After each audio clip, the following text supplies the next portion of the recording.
Bhargo devasya dhimahi dhiyo yona prachodayat.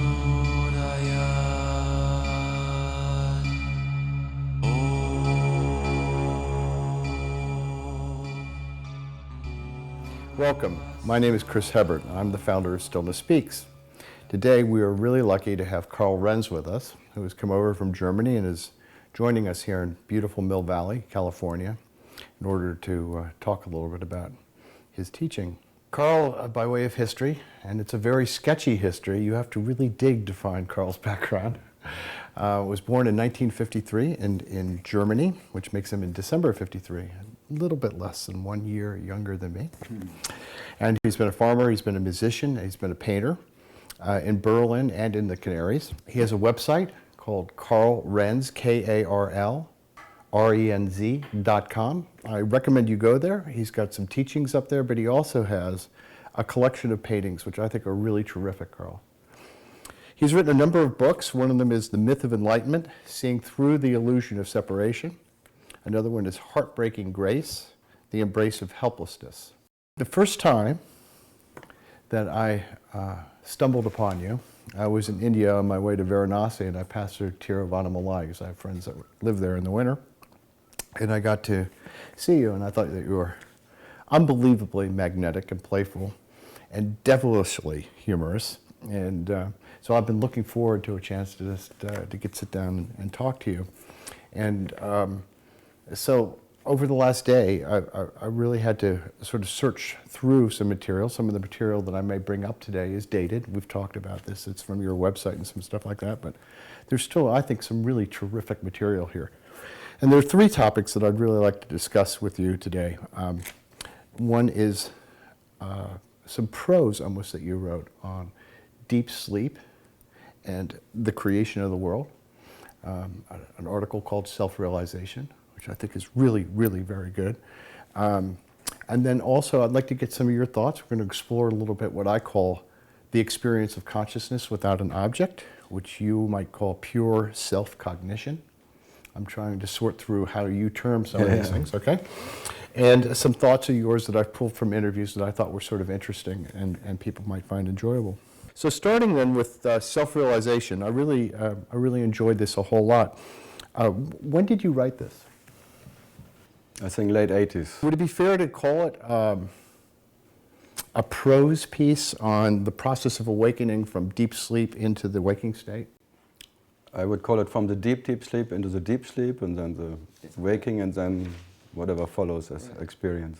You broke it down into three different sections, first on deep sleep, and then out of being, and the thought and the motion, and then into Karl looking out the window. I loved how you did this. I loved how you do this, and it's very congruent with some experiences that I've had. So let's go through this. The word deep sleep, some of the words that you use to describe this: suchness, beingness, the experience of I as honey golden light.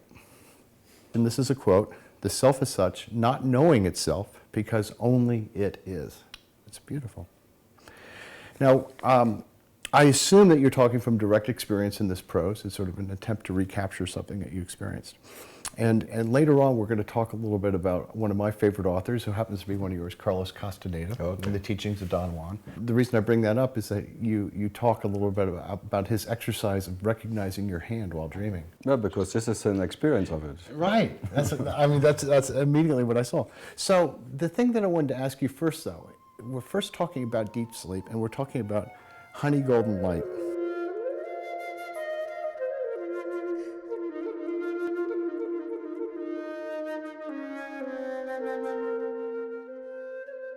I'm curious to hear about memory in deep sleep and in Turiya, and what can be seen and what can't in that state.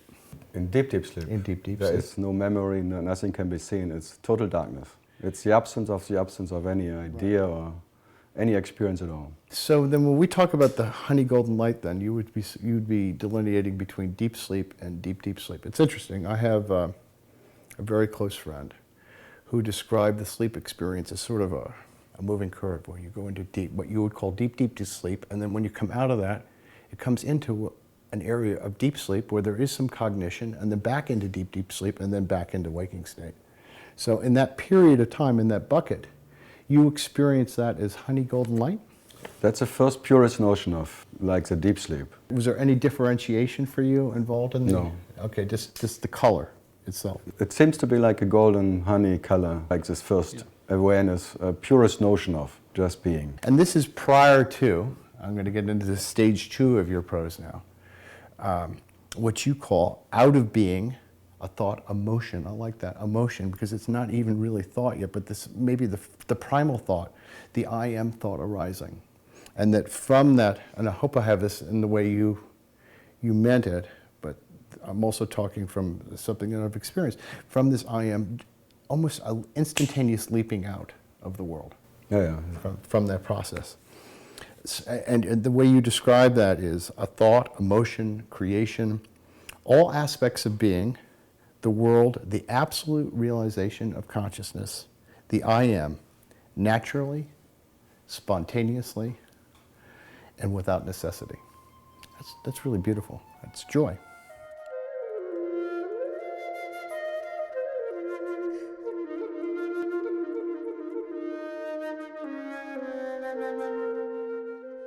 The first idea, the I thought, which equals separation and suffering, creates time and space and the entire universe.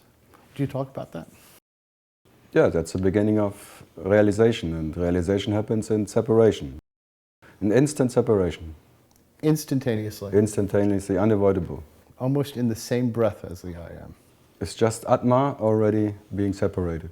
Would it be fair to call this a description of the instantaneous journey then from the absolute to the I am to the appearance of the world?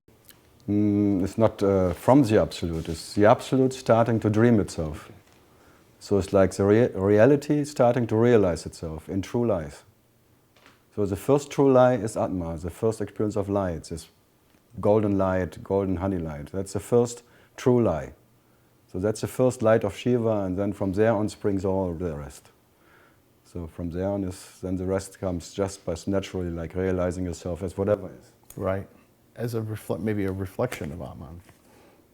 Atma just being like a lingam, like is in India, like a light column, which started to vibrate. And the first vibration is a non-vibration. It's like a space of non-vibration, non-form. And the second, all possible vibrations of light. And that creates the whole universe in that space. So it's maybe first this Eve, this whatever space-like thing, and then comes into that space a vibration of all informations of light. And that is like an experience.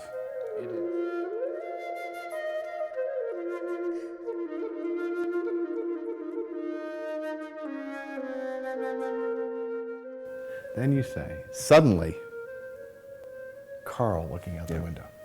Suddenly. It's beautiful. Unexpected. That's beautiful, yeah. And you have in capital letters in that point, you say absolute relativity. And I wasn't sure what you meant by that. I'm going to let you take a shot at that. Because later on you describe it as, in the world of relativity, I am Karl in time. Absolute I, but still no identification. Yeah, being absolute identified, there is no identification by anyone. Just being the absolute Karl, there is no one identified. Right. Just by being what is Karl.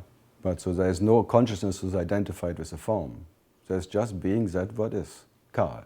So when you say absolute relativity, are you implying that the absolute, this is the relative aspect of? The nature of relativity is being absolute. So the essence of relativity is absolute. The essence of it is absolute. So if the essence of relativity is absolute, relativity is absolute. So it cannot be broken. It's just as it is. Karl is one absolute aspect unique. Absolute man. Yeah, is that what you are? But unique, a unique representation of the That doesn't even apply to him. Being unique or not unique, it's just another label on it. But absolute, that's the main thing. It's whatever is absolute. And absolute is simply another word for no second. So it's just that, and there is no second.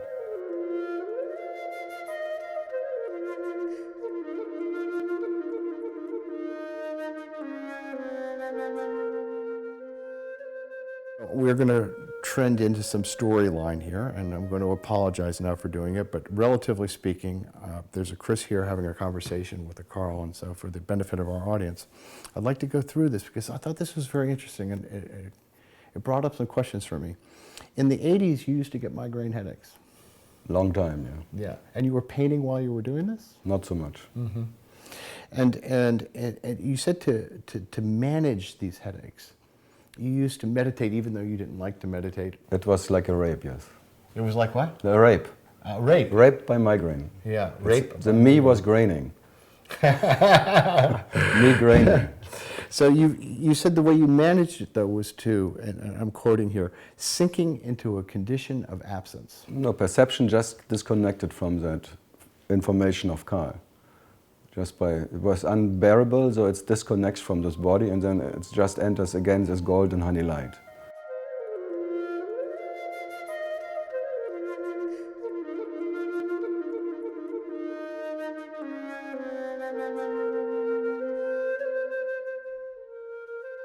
As we go through this experience really did trigger an absolute, almost dissolution for you.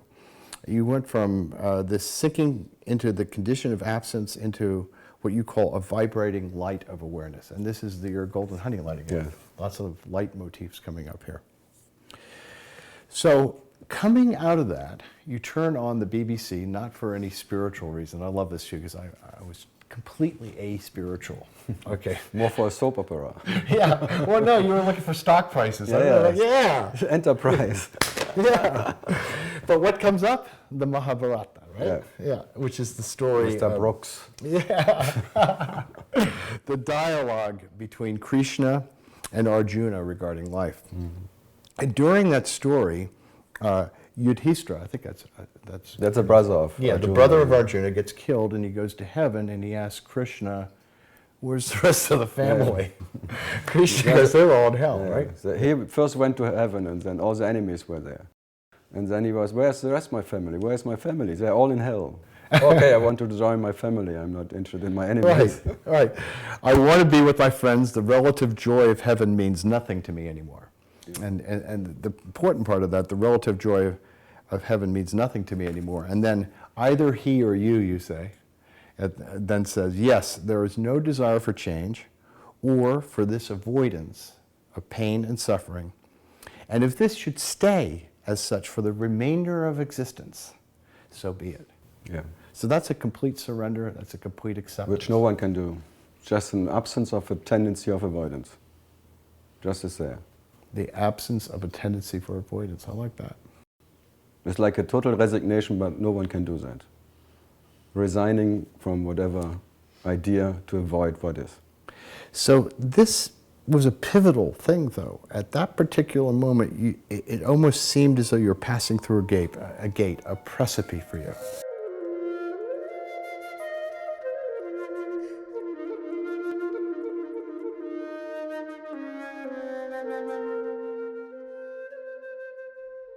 You say in there that time stopped, the world stopped, and Karl disappeared. That was the chakra masters would say it's a breakthrough through the third eye. Like the avoider, which normally sits as a third eye, controlling everything in your so-called body, just breaks through. It's just burning out by that, which is that this snake energy goes through your whole system. So in that acceptance, it cannot resist anymore, and then the resistance is broken. And then it goes down to the whatever. So then back again, pure light, the absolute acceptance of being, pulsating science, I'm going to come back to those words, and absolute aliveness. Could you tell me more about this experience and what you learned from it? No, it's just was the preparation of this body. It's not a learning of it, it's just preparing this whatever tool now to sit here and talk about it, or talking to itself in talks or in some gatherings or something. It was for me like a side effect of, or a preparation of this moment now. So what you're saying is that the total acceptance, the total surrender allowed for a physical transformation in essence. That this body can be the tool to present it. A channel, Becomes a Yes, channel. it's like you use a scissor or something to cut something. This body becomes like a vehicle to transport that message to itself. That the consciousness can listen to that through this loudspeaker. So the loudspeaker got prepared to pronounce it. So it's not his loudspeaker, it's not his fault, or it's not his whatever. He cannot be proud about it. It's just an event of consciousness preparing some so-called Karl mechanism, this body, to pronounce something what maybe sometimes cannot be pronounced because it's Beyond words, right.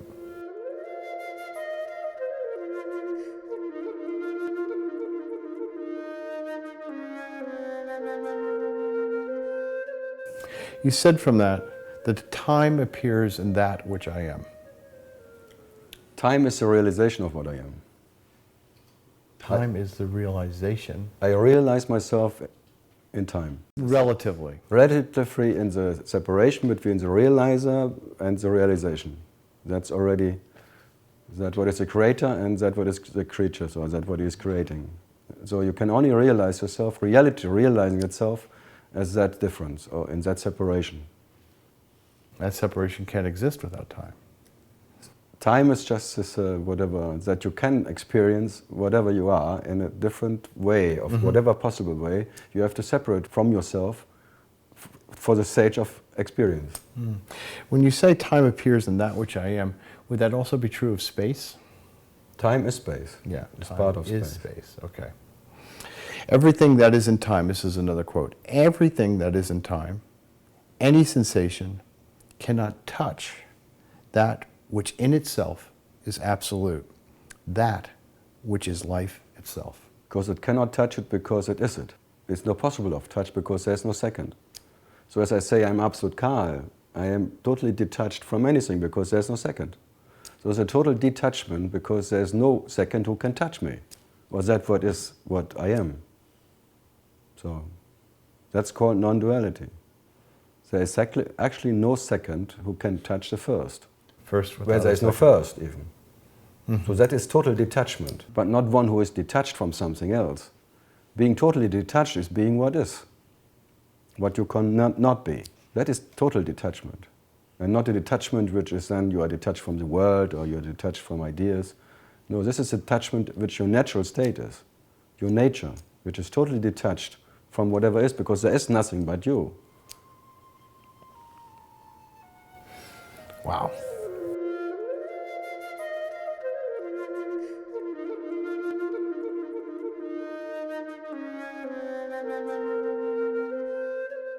You then share in this the key, or at least to me is the key. Perfect love had become aware of itself. Unnecessary. Unnecessary? That statement? No, that love becomes aware about itself. It just happens. Without any necessity. Right. It just happens. Right. It's just spontaneous. Another, it's just another experience. For me, now I would say it's just the next sip of coffee. Love becoming aware about itself. So it's not any special thing. It's very natural. It's a natural drinking a sip of coffee or having a sip of whatever. So it's nothing special in anything. Would you say that then that love itself is awareness? Love, you can say that what is awareness does no awareness. And then you call that what is love does know any love. And then love becomes aware about love. There's already the starting of separation and realization. I see what you're saying. So this whole little essay was describing what I would call consciousness without an object, prior to an object. The absolute being aware of itself. Already part of realization is already a reference point. A reference point. Yes. You become a witness, like a witness state, the light, the awareness. And that's a reference point as That's well. already a reference point, from where you then, perceive yourself or perceive what can be perceived. So the perceiver is already there, the seer. So the purest seer, the purest eye, like the awareness eye, as a perceiver, already is part of realization, already separated in that way. So not what you are in nature. So the light of Shiva is not Shiva, or the light of, the experience of as light Of as light. what you are already is a second-hand experience. As what you are can never be experienced in any way. But this is the first and the last, and the beginning and the end of the way you realize yourself.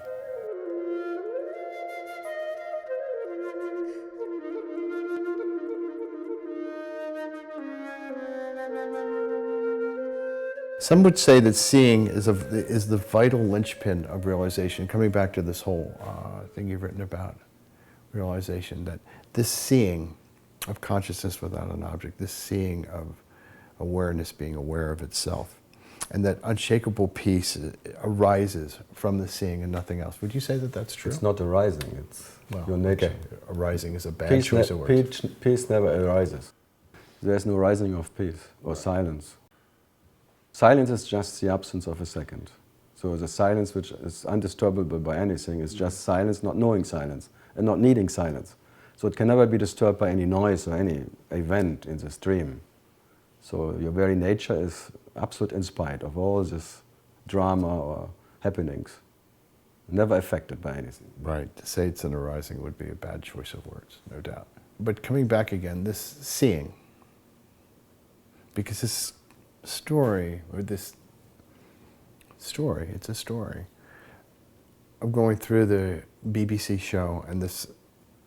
Yeah, becoming one with Vishtra, actually. First Arjuna and talking to Krishna and all the story and Bhagavad Gita. And then this complete dissolution into nothing everyness. This seeing, would you say that that is the seeing of consciousness stripped of all objectivity? Let's put it that way. It's stripped out of all ideas. Right. All conceptual. All conceptions. All concepts. All concepts that... Do you think that that's an integral, essential part of self-realization? No, that is just one aspect of self-realization, because... Right, but do you think it's inevitable that you see that? No. No need for anything. No need for anything. Okay. If I would make it a need, I would make it a condition of something. And what you are never needs. There is no necessity at all for anything. No need even for that. This is all another spiritual experience and without any need. This just happens. As I said, just as the next whatever breeze, the next sip of coffee, and this is nothing special in it. So, but if you would ask me then, it was a bit more special. But now I would say it's just, forget it.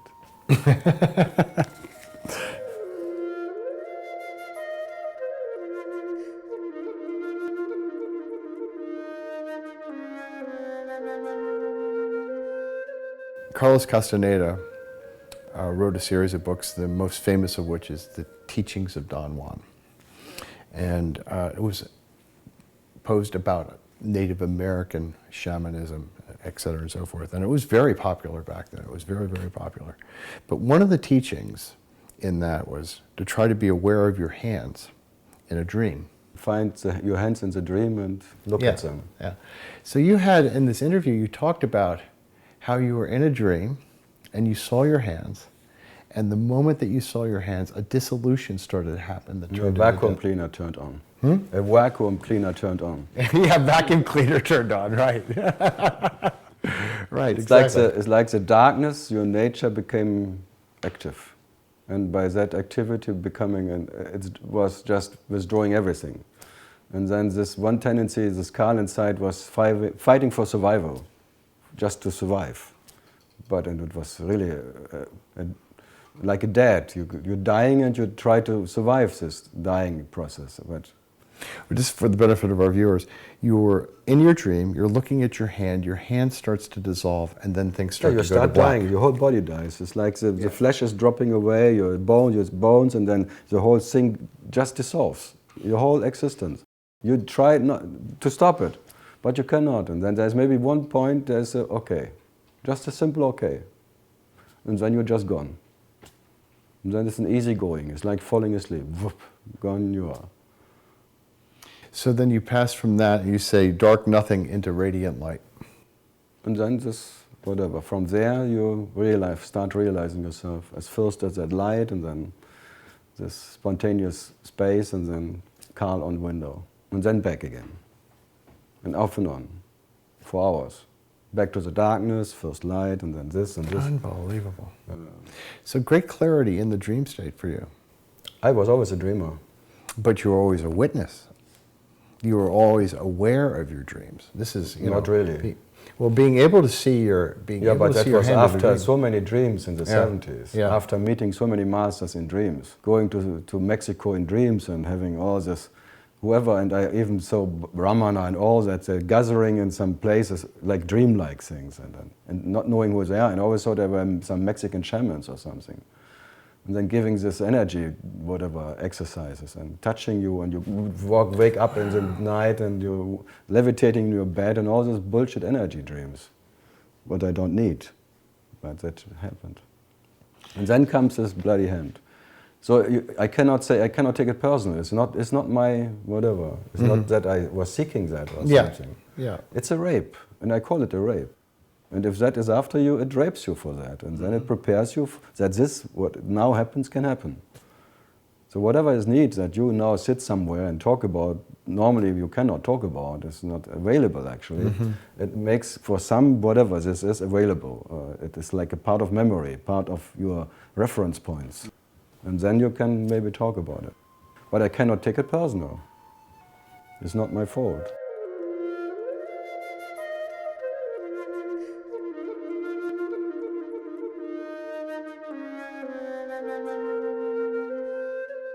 There's total distance and alienation from the world and an awareness that this is not my home.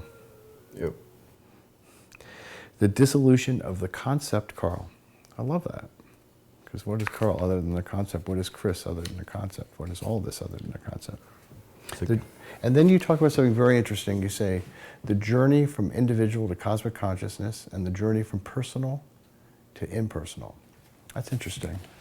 Tell me about the journey from personal to impersonal. Yeah, as in that so-called awareness of what you are, the personal cannot stay. It's burning out. I think Yuji Krishnamurti called it the holocaust of the me, the telemetry. So in that energy or in that presence of that whatever, this knowledge, it cannot stay. So it's a natural just ceasing away without any effort.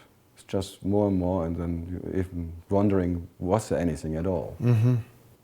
And then it becomes impersonal. But even the impersonal is too personal for that. So even the impersonal gets erased.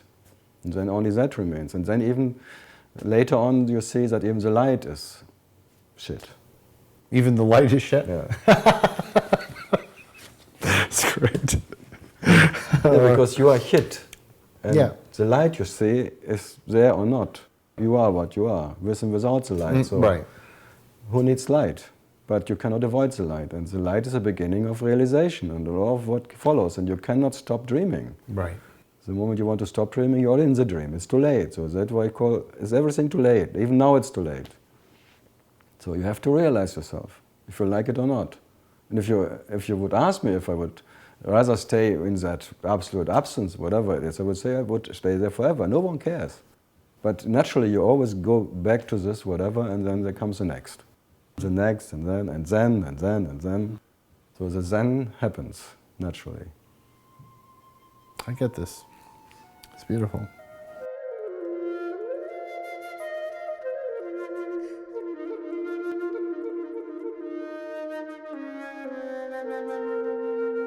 Your position would be that there really is nothing to do. There's everything to do. Okay, let's talk about that. You can do whatever. Right. It doesn't matter. It does not matter. There's everything to do, but none of it matters. You can do whatever you can do. So, from the absolute view, this is clearly true. Do you find that people who have practices, spiritual practices, are actually reinforcing a false belief in separation? Is that word? That's it's called a Dharma keeper. Dharma You keeper. keep the teachings alive, or the ideas that you can realize yourself.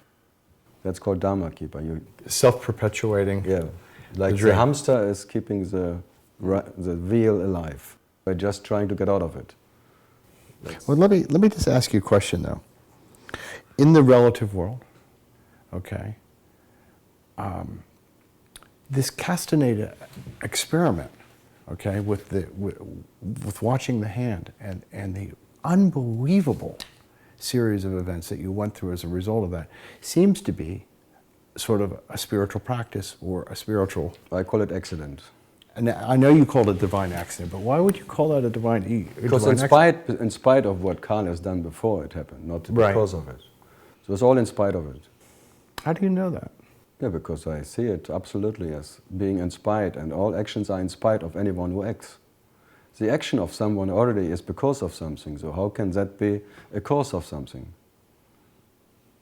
So there is no cause. You cannot find any action. You only find reaction, and how can a reaction create something? Or do something? How can out of a reaction coming that what you are? It's already in reaction to that action you are. So, a divine accident. I saw this on your website too, and it's sort of an interesting thing. It's not meant to be. It's not meant to be and not necessary. That's why it's called a divine accident. Right. No one can avoid it, but no one can make it willingly. It's not in anyone's hand. You cannot go... Precipitate this. Yeah, you sit in the car and you by free will you hit the tree. Just coincidentally, although that it's clearly true from the Absolute, it's clearly true from the Absolute. The thing that I find difficult for is that almost everybody that I know that have had these divine accidents have spent years practicing, years searching. They were really intently on this. Very few people... Yeah, but look, Raman, he never did years of practice. He was just laying down and it happened. Well, I understand that, but then he went into a cave for over a decade. Yeah, but afterwards, and if you have asked him, did anything ever happen after that? No. Nothing ever happened after that laying down and that experience, which I call life experience. I grant you that spontaneous awakening seems to be a fact. But I would also wonder whether or not 00 on a roulette wheel is a fact as well, right? It's a 1 in 38 chance. So the question is whether or not any of this behavior is helpful at all. If it's meant to be helpful, it will be helpful. Yeah. If not. I cannot say you shouldn't do it or it doesn't lead to anything. If it's meant to be that out of that steps something may happen, it will happen, but not what you are. By all of that events, you cannot become what you are, as much as you try. Right. You can't become what you already are.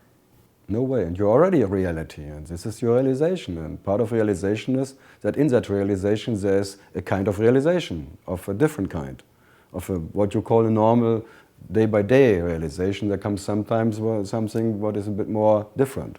Another reference point appears, like a oneness reference point or an awareness reference point. But they're all part of realization, and there's maybe 7 ways even of realizing yourself, which are permanently there. You just shift to all of them, often, very often, and you just have memory in the first one. And if it's rarely cases, you have a memory of the second one. And in the more rarely cases, there's a memory of the first or the third of awareness. And even more rarely, there's the prior whatever comes into the memory effect. And if more and more is the fifth, like being awareness of awareness, and then I amness of I amness, and then the whatever absolute man by being a man. All of that is 7, it's permanently there, but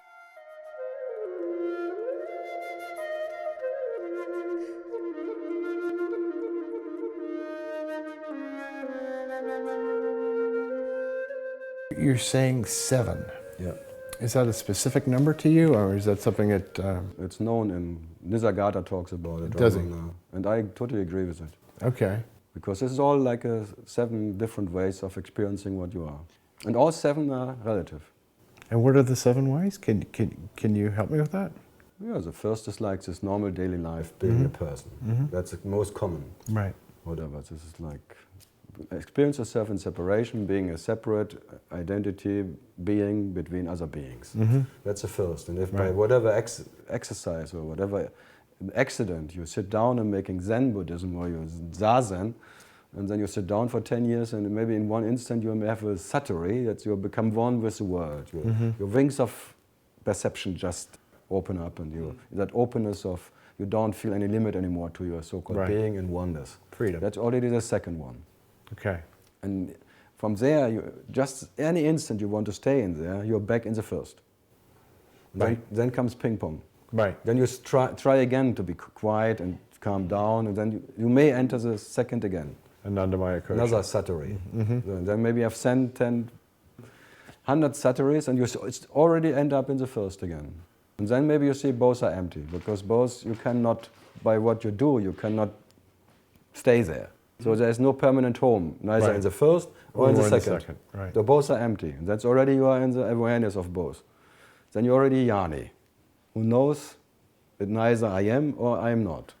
I'm not in form or not in not form. I am that what is the witness of both. And that's just fleeting, but I am maybe eternal. But already that is, already you can go out of it and you shift out of it back to the first. In Taoism, they say you can 1,000 years you can stay in that light of awareness, and the moment you come back, you just, before you went there, you had just a cup of coffee, and then when you come back, you have to drink again because you're as thirsty as before. So no advantage. And then the next step would be you go even prior to that. So is this number 3 now? That was 3. Now comes 4. Oh, now comes 4, okay. This 4, is- we're going prior to that. 4 would be like where Jesus went when he was crucified, when everything was taken away from him, and he went to the dead. Dead means the absolute absence of any experience of life. The total darkness and whatever kind of, and from there, and being that and having that, whatever absolute experience, he become Christ, his Christ body, whatever. Remember, and from there he wakes up from this absolute absence to that absolute presence of awareness, absolute I am, so absolute Father, absolute Spirit, absolute man. That would be the 7th.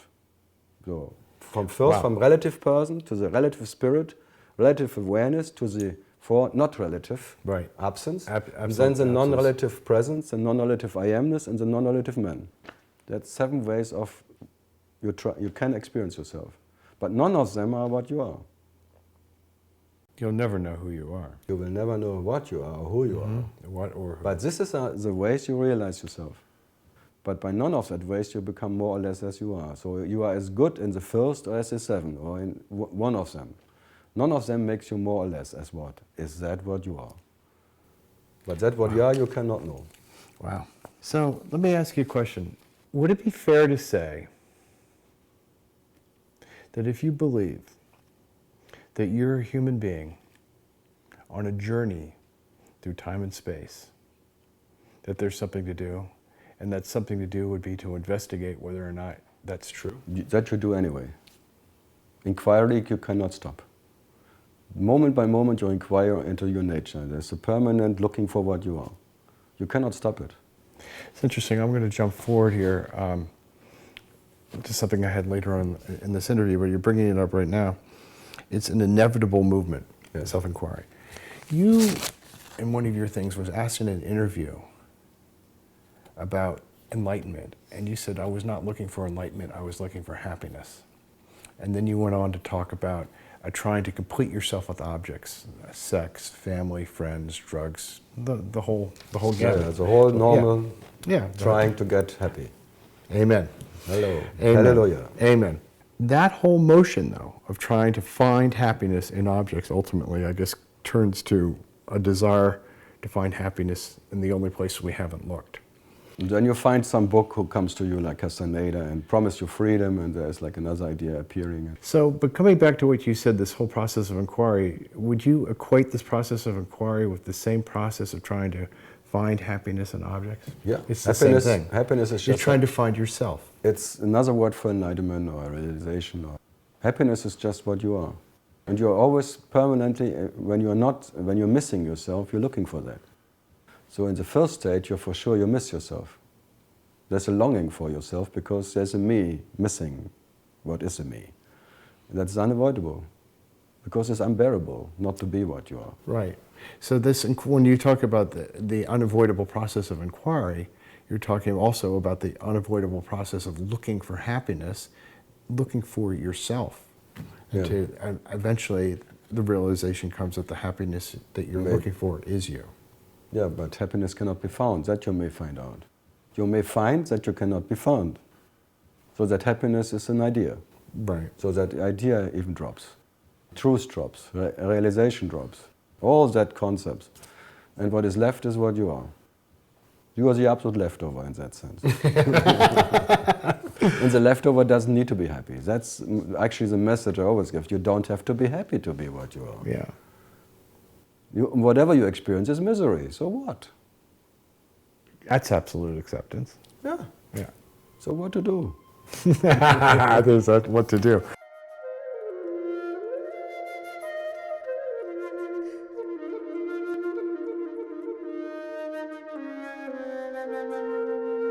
You say, experience is always unique and can neither be repeated or imitated. I love this, by the way. Just as there is solely absolute being, each experience is absolutely unique. Yeah. So, would I be accurate in saying that that it says the same as that truth is absolute, but ignorance has an infinite number of variations? Absolutely. Yeah. Only stupidity is unlimited. Infinite number of variations. So Yeah. everybody's experience of awakening is going to be unique, but the end game or the end point is always the same? There was never anyone who was not awake. So Okay, who can okay, wake up? Okay. For me, there is no awakening. Right. Awakening is part from the first to the second state, reference point. That's an awakening, but that awakening is part of the dream. And then comes another dream of realization or enlightenment. So first awakenings and enlightenment, experience yourself as light, and then even deeper realization, and deeper and deeper, deeper, and you can find infinite states of whoever can you, whatever, dimensions. But it's all dimension. It's all dead mentions. It's not home. It's not life. Whatever you experience is a dimension. Inner or outer, dimension. a dimension. Yeah. Not to mention.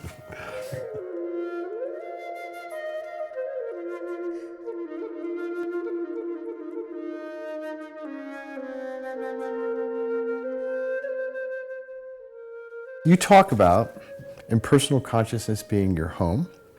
You are absolutely, quote, absolutely identified with this nothing.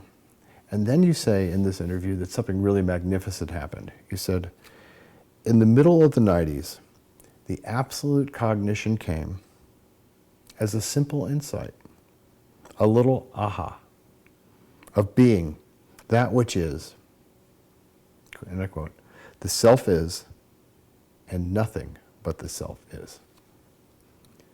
Nothing is everything, is love, is eternity. So that sort of reminds me of a Nisargadatta quote. In wisdom, I know that I'm nothing. In love, I know that I'm everything. No, I mean, he may have said, love tells me I'm everything and wisdom tells me I'm nothing. But between both, these two, my existence flows. between these two. Because both are empty. That's beautiful. Empty promises. Empty promises, yeah. Love is empty promise and wisdom is another empty promise. Both are promising you that you can know yourself, but you cannot. So the empty pro-missing. Pro-missing. Promises. So you're then saying that you don't think that Nisargadatta's quote is a good recapitulation of exactly what you say here. The self is and nothing but the self is? Yeah, but that's because love is a dream and wisdom is a dream. Knowledge never needs wisdom or love or anything.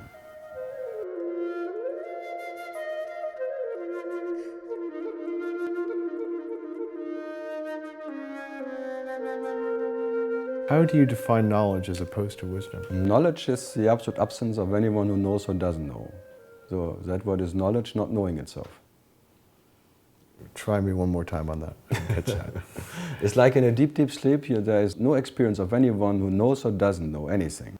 Experiencer or no experiencer, and still you exist. And that existence calls knowledge, which never needs or doesn't need to experience what it is, to be what it is. That's knowledge. That's pure knowledge, okay. That's knowledge. Never would call itself knowledge. But whatever then from there is rising, it's ignorance.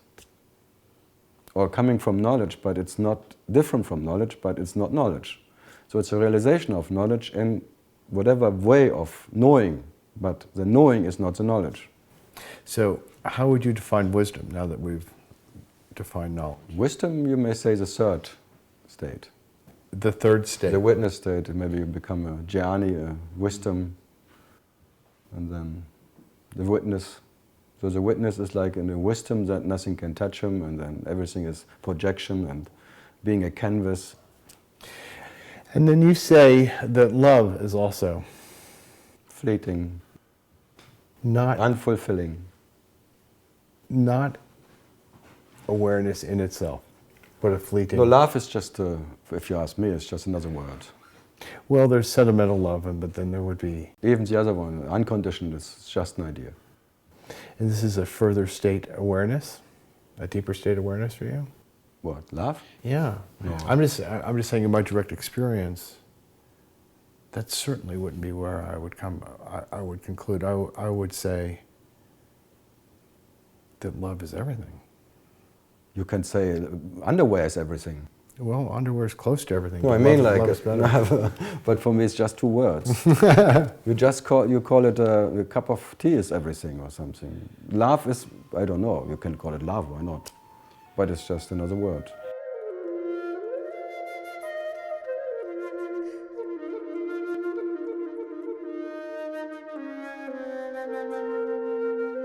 So then you come back to this idea of absolute acceptance, which is sort of a bedrock. It seems to be a bedrock theme for you, this absolute acceptance. I would even go further and say absolute welcoming. Absolute welcoming as opposed to acceptance. No. Welcoming means there is something to welcome. No, there is no welcoming. Well, absolute acceptance would imply... No, absolute acceptance is that what you are, who never needs to accept anything to be what it is. Then why the word acceptance? Just call it acceptance, call it knowledge, call it whatever. Call it self, call it God. You can call it many names, but it's absolute. And the absolute beauty doesn't need beauty and doesn't know beauty. Or the absolute love doesn't know love or doesn't need love. So there is no concept of love. That's why. So welcoming is already a relative term. It is, in a sense, welcoming everything that appears as you.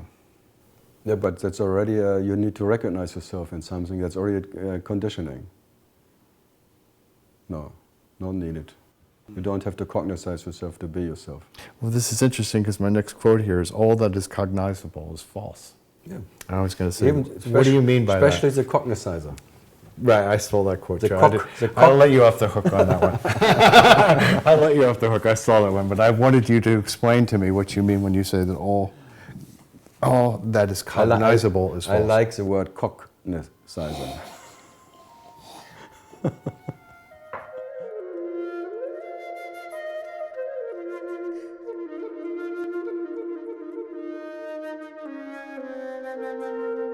As you know, Stillness Speaks, the website has a lot of material and a lot of teachers that are out there.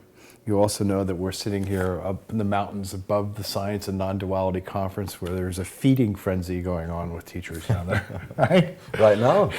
Well, no, starting on Wednesday. Wednesday, yeah. But you could feel them coming into the magnetic field here. In any case, I'd like to talk to you about what, if any, is the role of the teacher in this whole thing.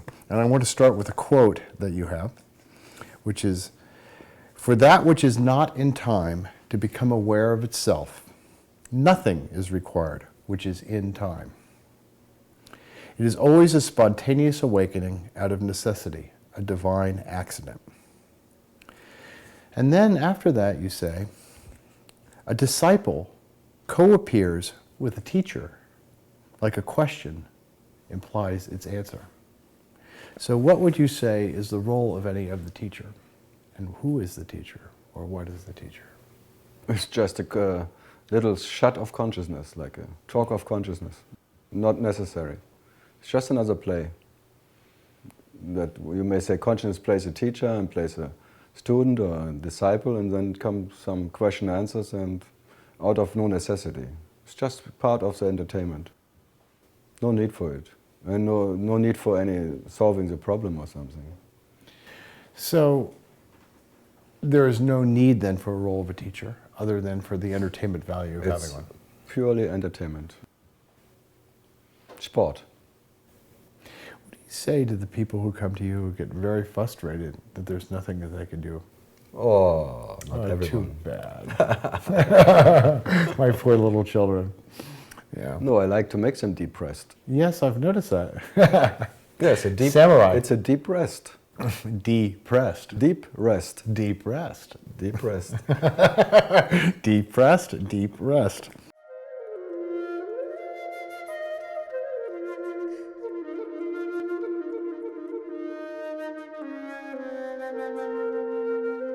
You were asked once,